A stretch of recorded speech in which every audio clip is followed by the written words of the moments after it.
ये आज हम फोर्थ क्लास में अटेंड हुए हैं। ये अपन ने इससे पिछली क्लास में आईज स्ट्रक्चर को पूरा अच्छे से देख लिया था। अब हम इसके आगे बात करेंगे आई डिजीज पर। इसमें आपने देख लिया होगा, एक तो ये चीज कि ये जो कॉरोइड के अंदर जो मेलेनिन की लेयर होती है, यहाँ आपको एक चीज और मैं बता देता हूँ। जो एल्बियनिज्म लोग होते हैं ना, सूर्यमुखी, उस दिन हमने बात नहीं की थी, उनके ये लेयर नहीं होती है, इसलिए उनके इमेज स्पष्ट नहीं बनता है। ये कॉम्पिटिटिव एग्जाम में इंटरव्यू का क्वेश्चन बन जाता है और उनको इस वजह से एग्जाम्स जो होते हैं ना अपने, उनमें भी 30 मिनट्स एक्स्ट्रा दिए जाते हैं, क्योंकि उनको लाइट में क्या स्पष्ट नहीं बनता है, इमेज ब्लर बन जाता है।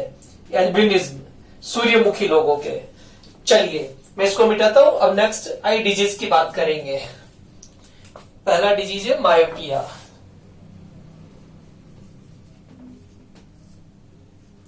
मायोपिया का दूसरा नाम है शॉर्ट साइटेडनेस।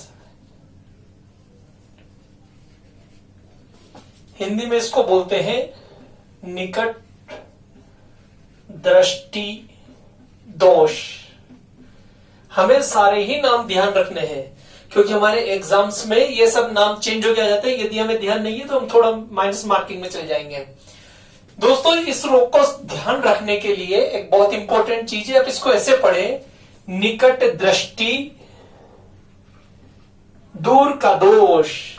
क्योंकि यहां लोग बहुत कंफ्यूज हो जाते हैं। निकट दृष्टि दोष में मानते हैं निकट का दोष है, नहीं, निकट की दृष्टि है, दोष का है दूर का। निकट दृष्टि दूर का दोष। देखिए हम इसको शॉर्ट में या पॉइंट्स में लिखेंगे, वो आपको ध्यान रखने हैं। इस रोग में क्या होता है, दूर की वस्तु अस्पष्ट, फार विजन इज ब्लर, दूर की वस्तु अस्पष्ट नजर आती है।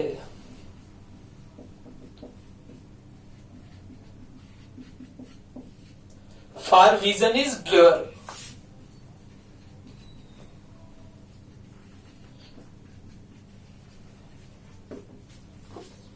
अब क्यों नजर आती है, क्योंकि प्रतिबिंब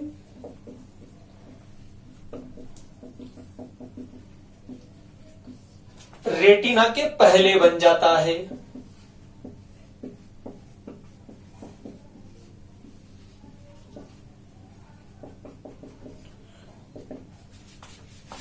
इमेज फॉर्म्ड बिफोर रेटिना। अब इस चीज को हम तुरंत डायग्राम से भी देख लेंगे।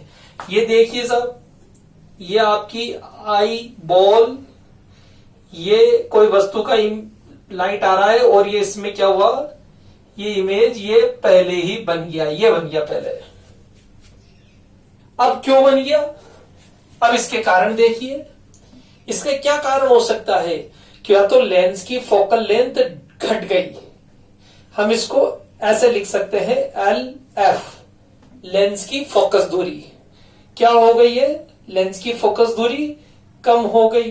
अब दोस्तों सुनो, लेंस की फोकस दूरी कम होने का मीनिंग क्या है, लेंस मोटा हो गया, समझ रहे हैं ना। लेंस चपटा होगा तब तो उसकी फोकस दूरी बढ़ जाएगी, लेंस मोटा होगा। अब इसको साइंस की भाषा में क्या बोलते हैं, लेंस की उत्तलता का बढ़ जाना, उत्तलता इंक्रीज हो गई। देखो मैं शॉर्ट में इस तरीके से लिखता हूं, उत्तलता को इंग्लिश में क्या बोलते हैं, कॉन्वेक्सिटी।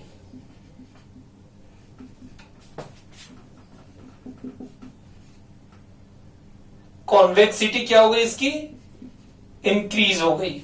इसको अपोजिट वे में क्या बोलते हैं, ये एक बार क्वेश्चन आया था, हमारे स्टूडेंट बोले साहब आपने एक ही वर्ड लिखाया, अपोजिट अपने आप समझना है। उत्तलता बढ़ गई मींस अवतलता घट गई, यानी कि कॉनकेवसिटी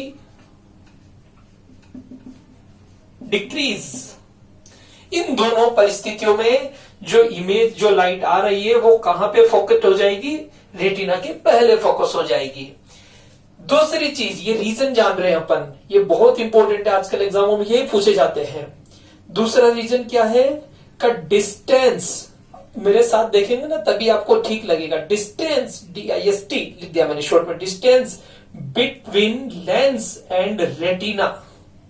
distance between lens and retina, lens और रेटिना के बीच की दूरी क्या हो गई, बढ़ गई, distance between lens and retina will increase, यानी कि आई बॉल की साइज क्या हो गई, एनलार्ज हो गया, आई बॉल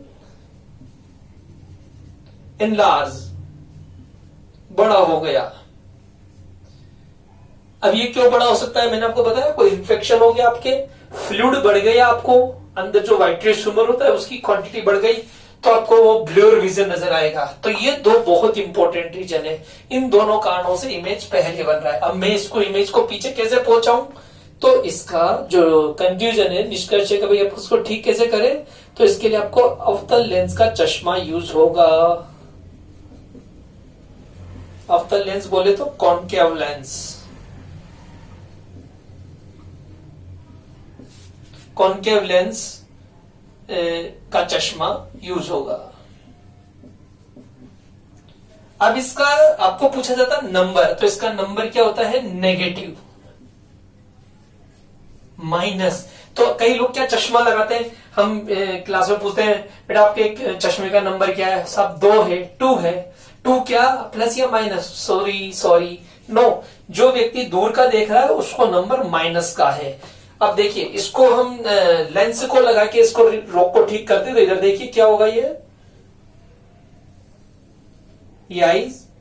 अब ये आपने लगाया कॉनकेव लेंस, अब ये जो लाइट गई ये रिफ्लेक्ट यहां से बढ़ जाता है और ये प्रॉपर जहां पे इसको इमेज को बनना है वहां बन जाता है, और इस प्रकार आपका जो डिजीज है वो रिमूव हो गया। तो इस तरीके से हम ये चश्मा यूज करते हैं।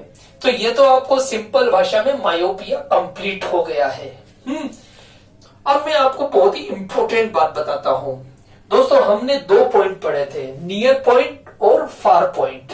अब बताइए आपको एक नए तरीके का क्वेश्चन आया, ये सब रेगुलर चीजें हैं, ये कुछ थोड़ा स्पेशल था, ये रेगुलर है। बाकी कि मायोपिया में कौन सा पॉइंट डिस्टर्ब हो गया आपका, मायोपिया में आपका फार पॉइंट डिस्टर्ब हो गया।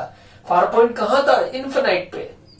अब वो आपसे पूछेगा भाई डिस्टर्ब हो गया, चलो ठीक है, अब इंटरव्यू में बैठे, कहां डिस्टर्ब हो गया, क्या हो गया, दूर चला गया, पास हो गया, ध्यान से समझना।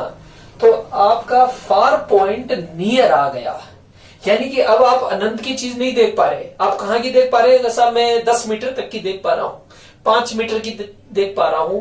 तो इस रोग में ये बहुत इंपॉर्टेंट चीज है, इसको आप नीचे नोट करके अलग से लिख लेना। इस रोग में क्या होता है, हमारा जो फार पॉइंट है वो नियर आ जाता है, दूर बिंदु निकट आ जाता है।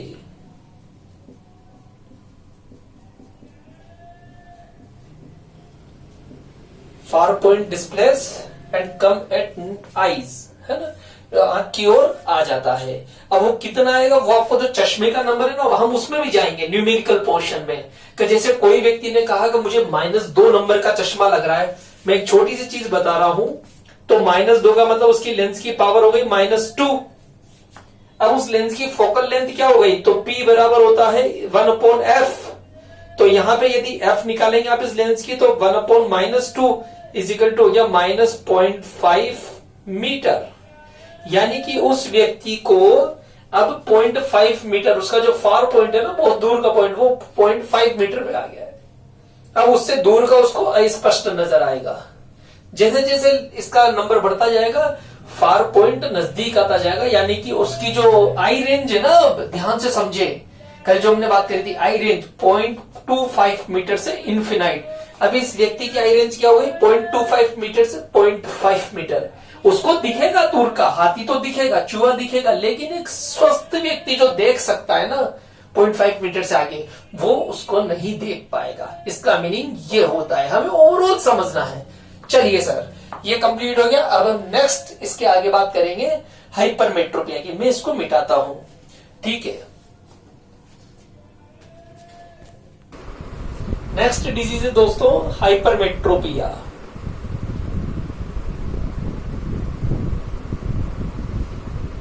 हाइपरमेट्रोपिया को अपन बात करते हैं फार साइटेडनेस।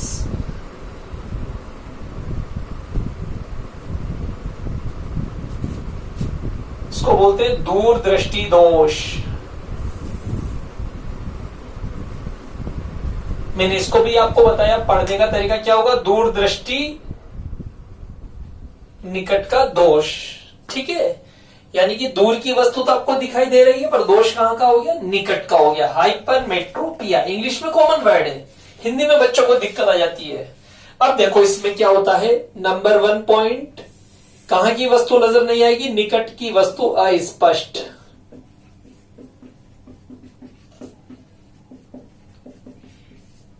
क्यों नजर आती है भैया, क्योंकि प्रतिबिंब रेटिना के पीछे बनता है। Image formed behind the retina, ये देखिए डायग्राम में, ये इस तरीके से। अब लेंस, ये जो प्रकाशीय किरणें इतनी दूर चली गई, इसका मतलब आप समझ गए होंगे लेंस की फोकल लेंथ क्या हो गई, बढ़ गई। तो नेक्स्ट हम रीजन पे आते हैं, इट मींस, है ना, LF, यानी कि लेंस की फोकल लेंथ क्या हो गई, इंक्रीज हो गई। उसमें क्या हो गया था, डिक्रीज हो गई थी। अब ये क्यों इंक्रीज हो गई, तो उस चीज को आप जाने, यानी कि लेंस की उत्तलता, कॉन्वेक्सिटी, उत्तलता क्या हो गई, डिक्रीज हो गई, पतला हो गया लेंस, कॉन्वेक्सिटी डिक्रीज, या फिर बोले तो अवतलता बढ़ गई, कॉनकेव सिटी इंक्रीज, यानी लेंस क्या हो गया, फ्लैट हो गया, चपटा हो गया। यह तो नंबर 1 थिंग हो गई। Number 2 thing, distance between lens and retina will decrease. मैंने आपको बोला था, यानी आई बॉल क्या हो गया, पिचक गया, आई बॉल श्रिंक हो गया, है ना, छोटा हो गया। इन दोनों वजह से क्या हुआ, अब जो इमेज बन रहा है वो रेटिना के पीछे जा रहा है।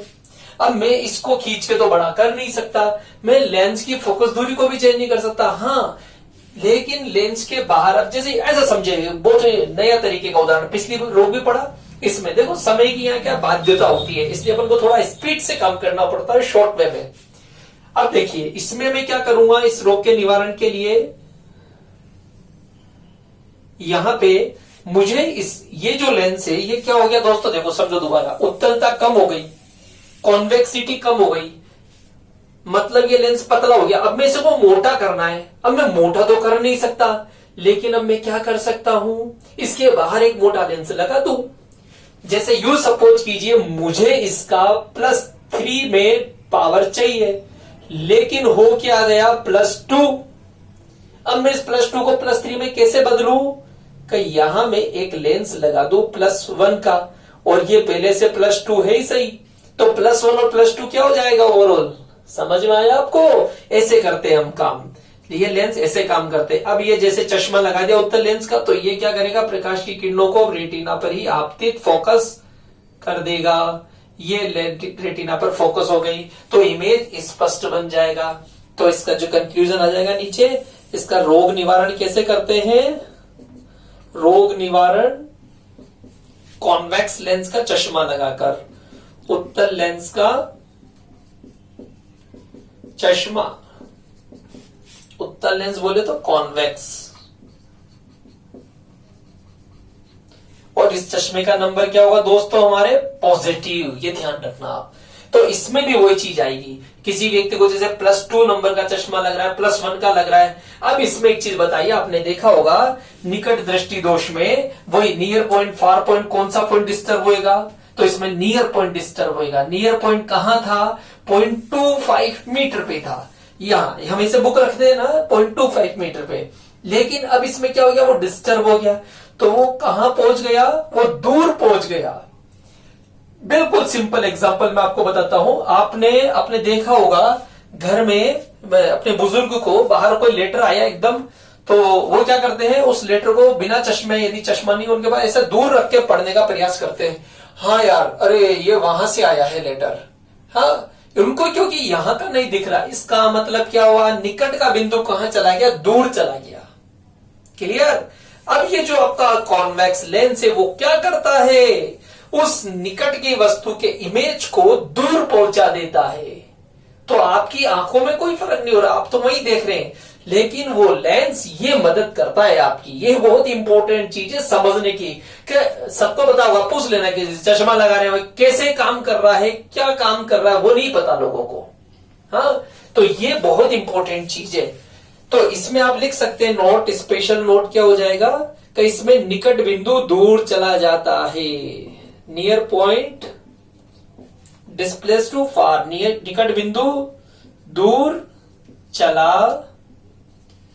जाता है। कहा निकट बिंदु होता है कितना है, 25 सेंटीमीटर, वो उससे दूर चला गया। अब जैसे 1 नंबर का चश्मा लग रहा है तो वो 0.33 मीटर पे चला गया, 2 नंबर का लग रहा है तो 0.5 पे चला गया, वो न्यूमेरिकल से सॉल्व हो जाता है। क्लियर हो गया दोस्तों? तो ये दोनों डिजीज आज कंप्लीट हो गई आपकी। अब अपन इसके आगे नेक्स्ट, इसमें अपन लगभग टोटल 8 डिजीज की बात करेंगे। आप इन कंप्लीट रोगों को पढ़ने के लिए वीडियो कंप्लीट देखते रहे, अपन है ना सेगमेंट्स में डालेंगे। ठीक है दोस्तों, अब नेक्स्ट डिजीज की बात करते हैं। नेक्स्ट डिजीज बात करते हैं दोस्तों, प्रेसबायोपिया।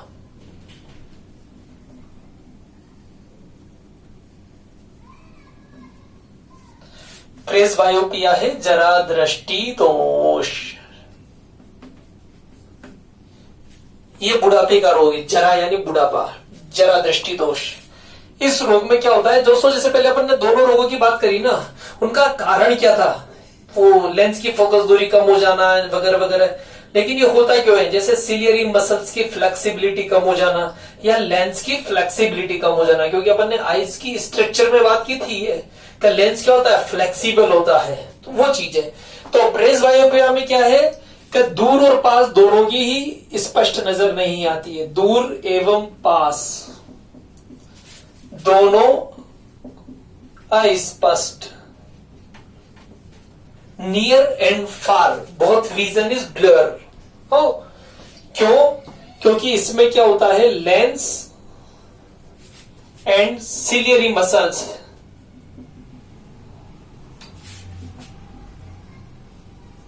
की फ्लेक्सिबिलिटी क्या हो जाती है, कि फ्लेक्सिबिलिटी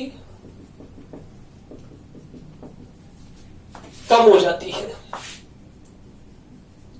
इससे लेंस क्या है, एकोमोडेट नहीं कर पाता। अपन ने पढ़ा था ना, सिलियरी मसल का काम क्या था, आई एकोमोडेशन। जैसे हम दूर देखेंगे लेंस जब फ्लैट हो जाएगा, जैसे हम पास देखेंगे लेंस मोटा हो जाएगा।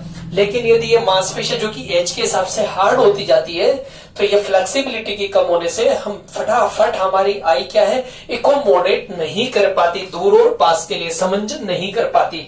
इस डिजीज को बोलते हैं प्रेसबायोपिया।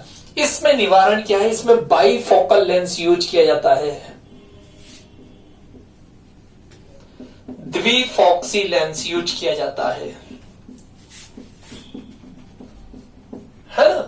या तो आपको अलग अलग चश्मा बनेगा, यदि एक ही चश्मा बनेगा तो उसको जो लेंस का नाम दिया जाता है, ये पूछा जाता है बाईफोकल लेंस। अब आपको साहब ये कौन सा लेंस है, आपने कई व्यक्तियों के देखा होगा, जैसे एजेड जो व्यक्ति होते हैं उनका जो चश्मे का कांच होता है वो इस तरीके का नजर आता है आपको, इस तरीके का, या यहाँ पे इस तरीके की लाइन।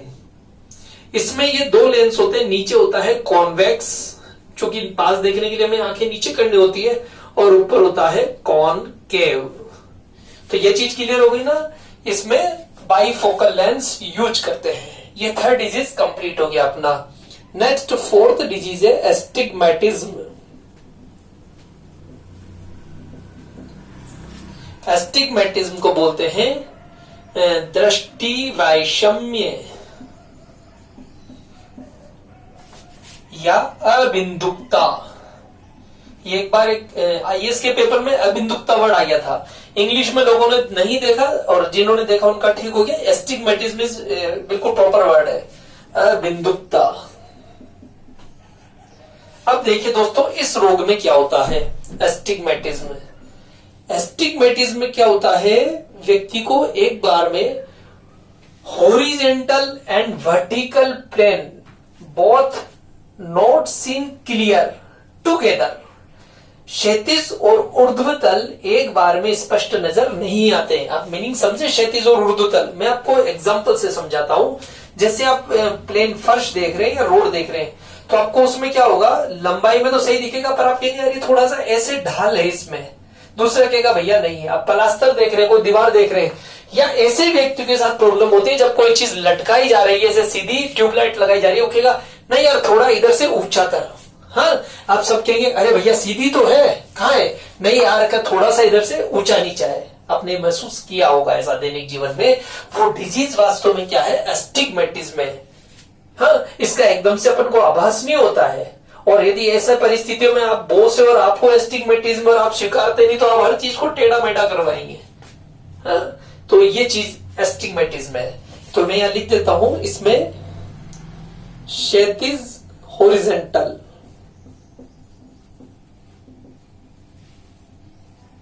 एवं ऊर्ध्व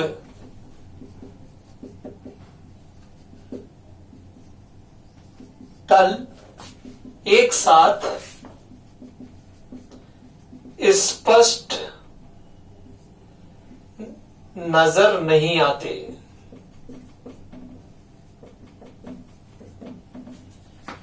उर्दू यानी बोले तो वर्टिकल, हॉरिजॉन्टल वर्टिकल प्लेन। क्यों नजर नहीं आते? इसका कारण है due to irregular thickness of cornea. Cornea की मोटाई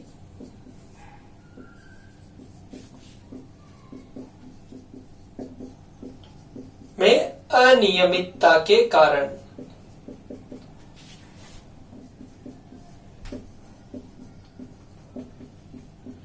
irregular thickness of cornea।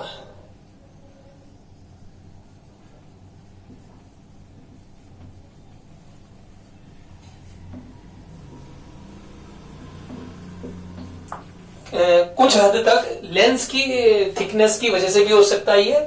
अब ये इरेगुलर थिकनेस क्या है दोस्तों, इसको समझे फुर्ती से।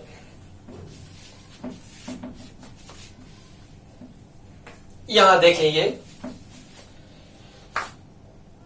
ये आपकी आईज और ये आईज के ऊपर ये कॉर्निया, ट्रांसपेरेंट पार्ट हमने उस दिन बताया था आपको आई स्ट्रक्चर में। किसी व्यक्ति के, जैसे आपने देखा होगा स्किन कई जगह अपनी थोड़ी थिक हो जाती है, हथेली में या कहीं भी अपन बोलते हैं ना, डॉक्टर के जाते हैं यार ये यहां से मेरी थोड़ी रफ हो गई स्किन, मोटी हो गई, वही चीज है यहाँ पे। ये भी स्किन ही एक प्रकार की। अब किसी का कॉर्निया साहब यहां से थोड़ा सा थिकनेस बढ़ गई इसकी, ये मोटा हो गया कॉर्निया, उसको नहीं पता पड़ेगा, बहुत माइक्रोन का फर्क पड़ेगा जिसमें हो गया। अब जो लाइट रिफ्लेक्ट होकर जाएगी तो वो क्या होगा, इधर से ज्यादा रिफ्लेक्शन हो जाएगा तो तिरछी हो जाएगी, इधर से तो सही चली पर इधर से तिरछी हो गई, तो जो इमेज बनेगा वो क्या होगा, थोड़ा सा ब्लर हो जाएगा इस साइड से। क्लियर? अब हमारा तो आई कॉर्निया गोल है, किधर से भी हो सकता है, इधर इधर इधर इधर किधर से भी हो सकता है। ठीक है, अब इस कंडीशन में जिस साइड से वो है ना, इसीलिए बोलते हैं हॉरिजॉन्टल वर्टिकल कोई सा भी प्लेन। अब इसमें जैसे कोई रजिस्टर में लाइन खींच रहा है, उसको बड़ी प्रॉब्लम है, वो लाइन के साथ पैरेलल लाइन खींचेगा, लाइन तिरछी हो जाएगी उसकी, उसको कहेगा अरे यार पता नहीं कैसे हो जाता है। तो ये चीज है। अब इसका निवारण कैसे होता है? इसके निवारण के लिए सिलेंड्रिकल लेंस यूज किया जाता है।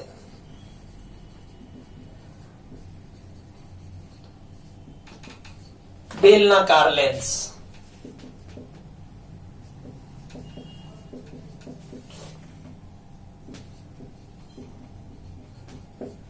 अब दोस्तों बेलनाकार लेंस क्या होगा आपको पता नहीं पड़ेगा कैसा लेंस है। जैसे आप सिंपल अपनी आई टेस्टिंग कराने गए, आपको नंबर आएगा -1। हाँ, लेकिन साथ में अब मैं एक और चीज बता दूं आपको कई लोगों को होगा ना सिलेंड्रिकल लेंस और एस्टिग्मेटिज्म, आपको खुद को ही पता नहीं होगा, वो बताता नहीं है, चश्मे वाला भी नहीं बताता, डॉक्टर भी नहीं बताता, उसको क्या जरूरत है। मैं आपको एक बहुत इंपॉर्टेंट और रोचक बात बताऊंगा अभी, है ना। लेकिन इस सिलेंड्रिकल लेंस की पहले जानकारी दे दो, ये कैसा होता है। सिंपल लेंस जैसा ही होता है, जैसे आपका चश्मे का लेंस बना, ये बन गया जैसे आपका, ये बीच में से मोटा, साइडों में से पतला, ये कॉन्वेक्स लेंस है। और कॉन्वेक्स लेंस में क्या होगा, यहां से इसकी जो थिकनेस होगी ना, ये वाली थिकनेस, ये इधर से थिकनेस ज्यादा रख दी जाएगी और इधर की थिकनेस कम कर दी जाएगी, वो एडजस्टमेंट। ठीक है, जब लेंस की मशीन घिसाई होती है ना, इस वजह से, तो इस प्रकार ये लेंस की जो कॉर्निया की थिकनेस को एडजस्ट कर रहे हैं, इसको बोलते हैं सिलेंड्रिकल लेंस। अब मैं एक बात बता दूं आपको कि इसमें है क्या, जो आपको नंबर आता है ना, कभी आप पर्ची पे देखना, आपको ऐसे नंबर आएगा 2.5.25 ऑब्लिक 65 डिग्री। यदि आपका स्लिप में ऐसा नंबर है, ये डिग्री में नंबर है, इसका मतलब आपको सिलेंड्रिकल भी प्रॉब्लम है। डॉक्टर नहीं कहेगा, कई बार ऐसा दे देते हो, आप क्या समझो। अब इसमें एक और चीज बता देता हूं टेक्निकल, कि जब आप चश्मा बना के लाएंगे तो दोबारा जरूर जाएंगे उसके यहाँ पे, उससे बहस करेंगे। क्या बोले साहब ये चश्मा तो सही नहीं है, मैं गाड़ी पे बैठता हूं तो ऐसा लगता है जैसे मैं घोड़े पे चढ़ गया हूं, या कभी मुझे लगता है कि मैं थोड़ा छोटा हो गया हूं। ठीक है, आप जो लोग वीडियो देख रहे हैं कईयों को होगा तो उनको महसूस भी हुआ होगा। आपको 10 से 15 दिन इससे सिर दर्द हो सकता है, क्योंकि जो आपको भी आदत पड़ गई है ना, आपको जो चीज सीधी देख रहे थे, ट्यूबलाइट या दीवार जो भी, वो अब आपको थोड़ी सी इरेगुलर दिखाई दे रही है। तो ये सब जो प्रॉब्लम होती है वो एस्टिग्मेटिज्म की वजह से होती है। और वो चश्मा भी वो कहेगा आपको, चश्मा वाला भैया थोड़ा धीरे धीरे एडजस्ट होएगा आपको। तो आप समझ रहे हैं, आप ये वीडियो जो देख रहे हैं उन लोगों को पता पड़ गया होगा, उन लोगों को एस्टिग्मेटिज्म की प्रॉब्लम है। और ये बहुत सामान्य रोग है। और ये सुनो, आज ये एस्टिग्मेटिज्म हो सकता है कल आपको ठीक हो जाए। इसके लिए एक बिल्कुल सिंपल एक्सरसाइज होती है, ऐसे ऐसे वाली, एक थंब को ऐसे ऐसे दूर पास करेंगे। ये एक्सरसाइज से या अपने आप ही 6 महीने साल भर में आपको हो सकता है दोबारा जांच कराएं तो आपको एस्टिग्मेटिज्म नहीं मिले।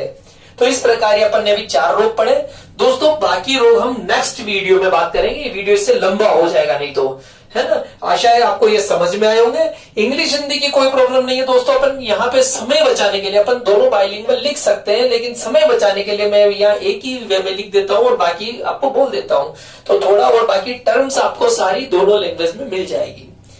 आशा है आपको ये जो कंटेंट्स है समझ में आ रहे होंगे। यदि कोई सुझाव हो तो हमें आप जरूर दें। धन्यवाद।